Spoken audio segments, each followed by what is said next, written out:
RTO अधिकाऱ्याविरोधात कोट्यवधींच्या फसवणुकीचा आरोप, पालकमंत्र्यांसमोरच आत्मदहनाचा प्रयत्न.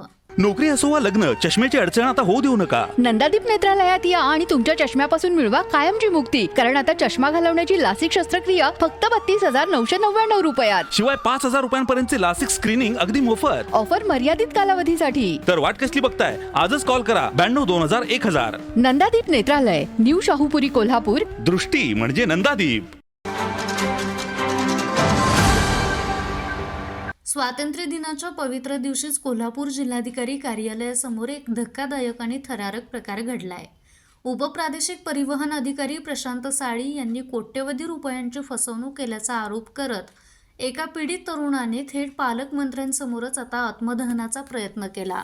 मिळालेल्या माहितीनुसार शिरदवाडा येथील अमित संभाजी कांबळे यांनी आरटीओ अधिकारी प्रशांत साळी यांच्यावरती अत्यंत गंभीर आरोप केले आहेत. मातोश्री रमाबाई आंबेडकर मागासवर्गीय सहकारी सूत गिरणीशी संबंधित व्यवहारात साळी यांनी आपल्या आणि कुटुंबाच्या नावाचा व सह्यांचा गैरवापर करून कोट्यवधींचा गैरव्यवहार केल्याचा कांबळे यांचा दावा आहे.